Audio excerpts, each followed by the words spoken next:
Hey y'all, I'm Brooke Hoover, a Louisiana native, actor, writer, and comedian. I've lost 100 pounds through diet and exercise, or shall I say, lifestyle changes. My 20-year and counting health journey has taught me that just like taking a diet pill for weight loss, body positivity doesn't magically happen overnight.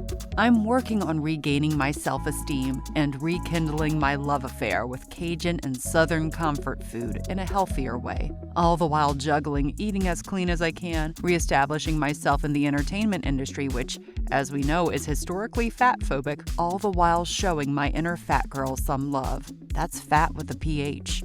Pretty hot and tempting. Let me tell y'all a tale or two. I'm calling my lips got a little smacky. I'm calling this episode an ode to salad.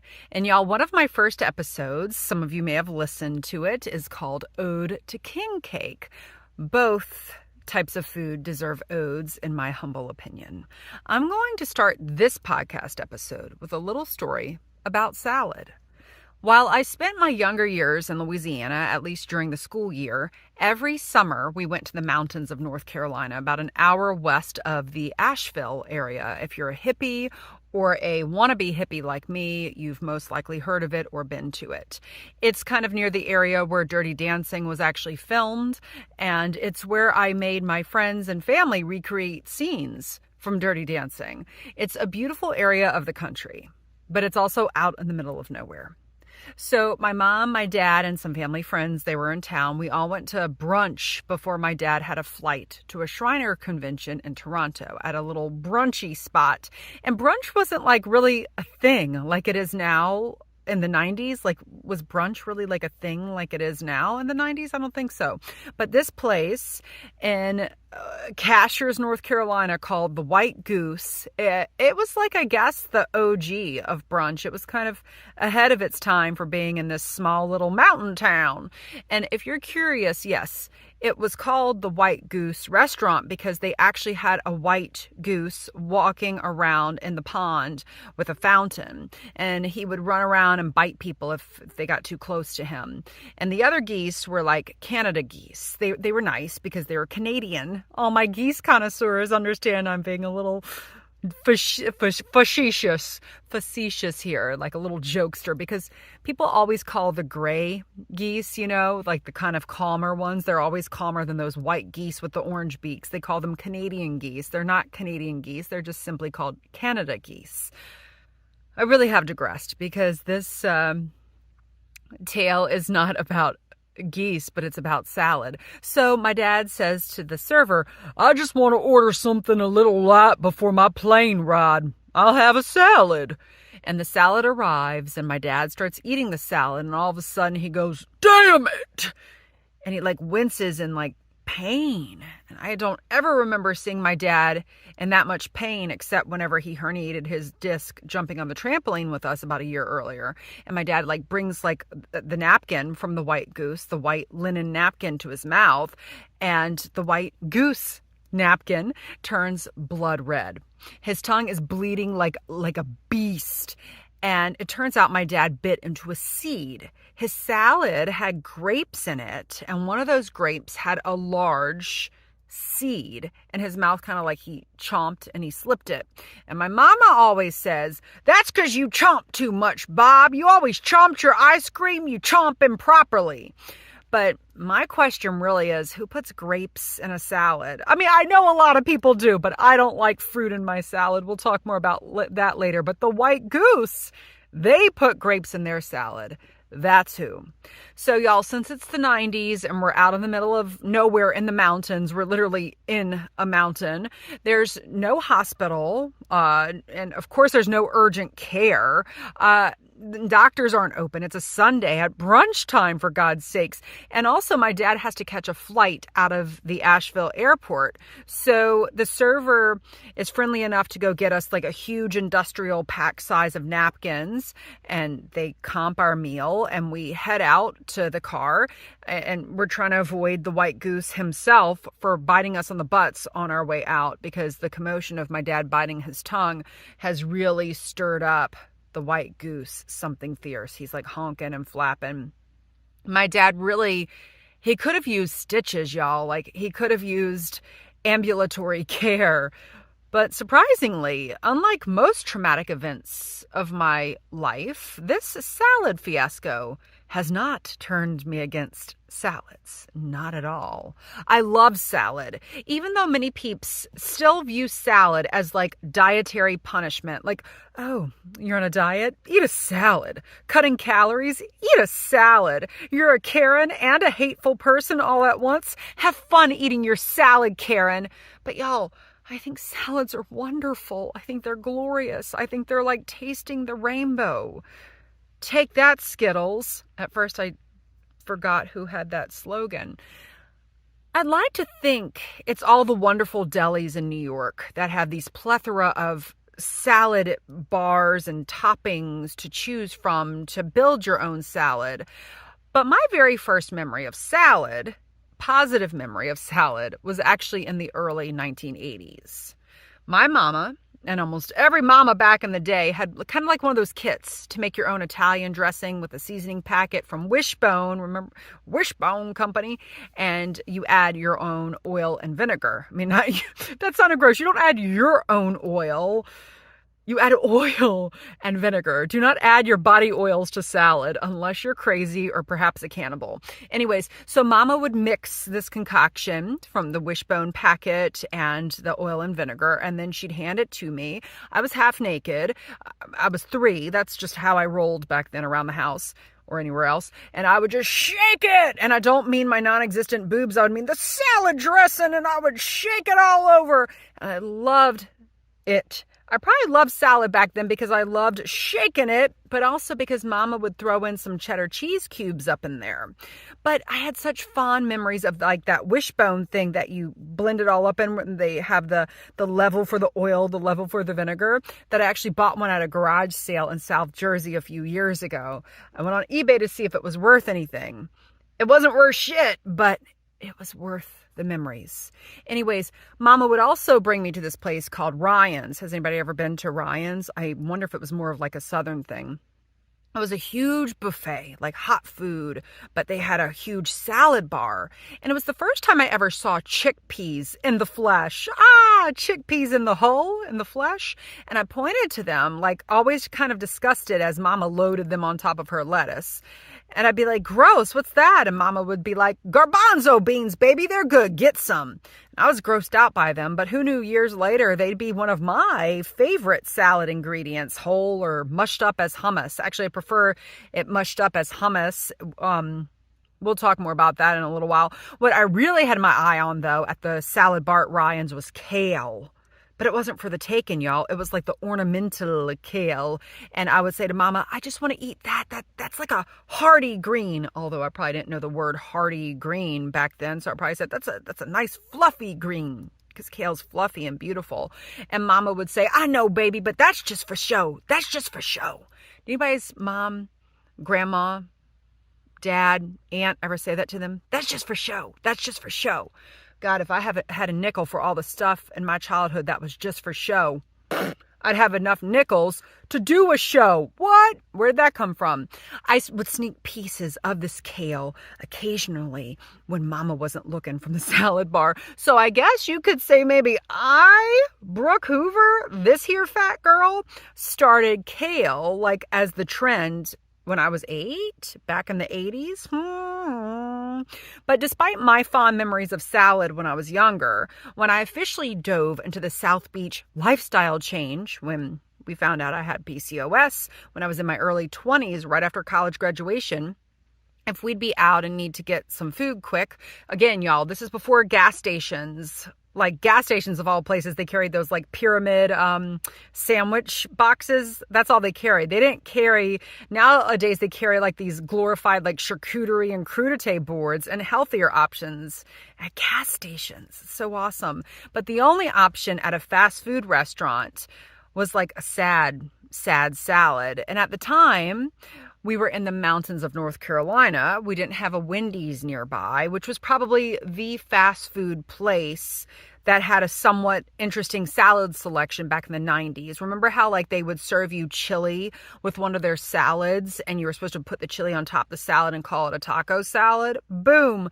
But at Burger King or McDonald's, all they had was like rubbery grilled chicken on top of iceberg lettuce, and the salad dressing options were not so healthy either. We will talk about salad dressing in a little while. I have a whole thing about that. And don't even get me started on Hardee's in North Carolina, y'all. They may have had buttermilk biscuits, but they had no salad options.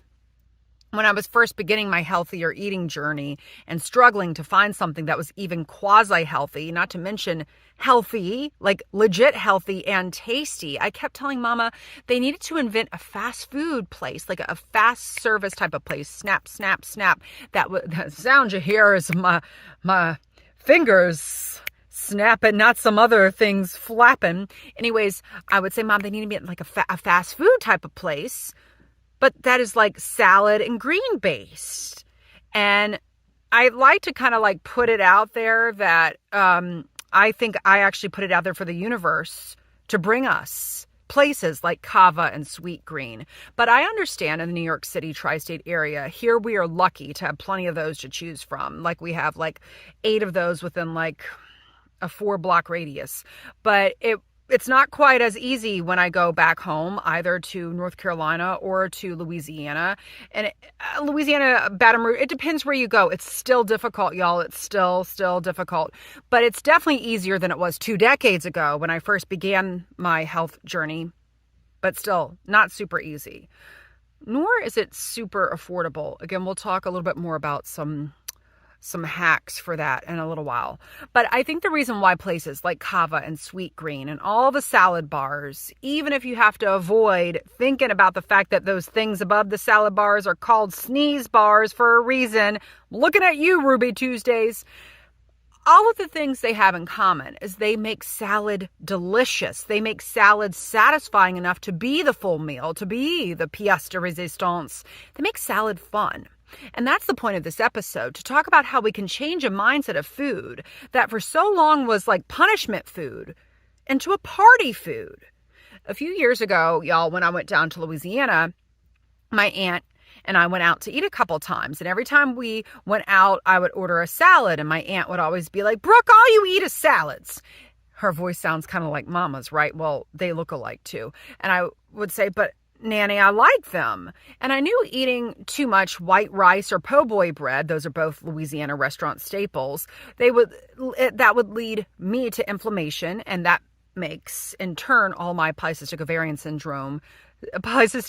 syndrome symptoms worse. That's a tongue twister. So salads, for me, were never really about losing weight. They were about feeling better and finding a healthier option. But on that note, there are some tricksters in the salad world that I want to talk with y'all about if you're on a journey to eat cleaner, healthier, and avoid some sugar. So avoid any salad additives that say candied. At a lot of restaurants, you'll see like candied walnuts or cranberries. Nope. I say save your candied for actually eating a piece of candy that you're going to enjoy. Avoid candied walnuts or cranberries in a salad. So instead do like raw walnuts and fresh berries. If you're a person who likes berries or fruit in your salad, as we know, I do not like fruit in my salad. I should mention this as a reminder from Bob Hoover's White Goose restaurant fiasco. If you're going to be crazy and add grapes in a salad, make sure they don't have seeds. Same goes for olives and pits. Check your pits, check your olives, be careful.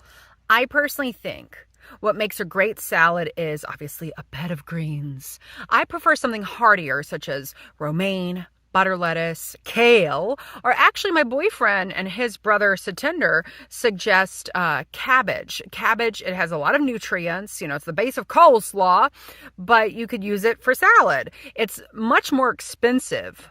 It's much more inexpensive. It's much less expensive how do we word this? Cabbage is more affordable than a lot of your other greens, especially when using it as a salad. I mean, I love cabbage for everything. I like to chop it up, olive oil, roast it. But if you're going to use it for a salad, it's wonderful because it's a heartier green. It's not going to get slimy. It will last longer in your fridge. And again, it is a cheaper alternative to a green. I used to be in like the spring greens kick, but those tend to get slimy, right? Like in your salad, they don't absorb the dressing as well. And raw spinach or arugula are great in my humble opinion, but I think they should be mixed with a hearty green. I think like the word of the day for me is hearty green. Hearty. Was that a pirate who says hearty green? I'm getting so off track, y'all. Y'all know why? Because I'm hangry. Speaking of, we should know from this here podcast, don't ever get yourselves hangry. Like that is not a good place to be. But of course, you want some crunch. You got to have a little crunch. Obviously, get some greens that crunch, but add some nuts or seeds. Avoid the candied nuts, as we talked about, or even like overly super salty nuts. If we're really going for the healthiest bang for our buck, right? And then I suggest like a pickled type of vegetable, such as pickled carrots. Pickled carrots are actually great for friends with polycystic ovarian syndrome. They lower like they help with blood sugar regulation, right? We're always about managing symptoms. I also like pickled onions, especially pickled red onions or pickled radishes if you can handle the stench. I can. And basically what you're doing is you're just pickling them in some lemon juice the night or a couple days in advance. That's how we do it with a little salt, pepper. And then what I like to do is add some cool but previously cooked, like sheet pan dinner style. Just do like a meal prep a couple days in advance, cook them with like olive oil, roast them like broccoli or Brussels sprouts or sweet potatoes. It's hard to digest so much raw veggie footage. Roll that beautiful veggie footage. Remember Bush's baked beans? And it's more fun to have different tastes and textures by having the roasted veggies in there. And my acupuncturists, I think they would agree that, you know, certain types of people, certain body types, I know me specifically, I shouldn't be eating too much raw veggies. Actually, I shouldn't be eating too much cold. I should be eating more warm because your body absorbs it better. But I say, let's find a balance. I gotta have a little cold salad, and I'm adding in some previously cooked vegetables. Then add a healthy fat up in there for your dressing. The dressing itself can be your healthy fat, or if you want to add like some cheese. I like to mix like lemon or vinegar with a little olive oil and then some hummus, and make kind of like a paste up on those hearty greens. And I throw all of it into a big bowl and I shake it. And if you want to add protein, you can, or eat protein on the side like me if you're crazy. For some reason, I don't like shredded chopped up meat then mixed into my salad. I want to see my meat. I want to see my like fillet of salmon and eat it. I don't want it like mixed and hidden up in my salad, which is a problem that I often see happening at a salad place called Just Salad. I digress. The key, y'all, the key for salad, for meal prep, for eating healthier is to have everything ready to go. Make it easy. Take the time in advance to prep. This is another way to save some funds, because I should digress just for a second here. We are in the middle of a strike for my union, SAG-AFTRA. We don't know what the future holds. I am being nothing but positive and obviously turned up, fired up for change. But this is for all the people out there who are looking to save money, whatever your reason may be. Have some canned or jarred olives, hearts of palm, artichokes stocked up. They're very inexpensive. I've checked out the sodium levels. I get them at Lidl or Trader Joe's. Very low, fun, healthy. Artichokes have great prebiotics. I don't know what hearts of palm really are. I know they're a heart of a palm tree.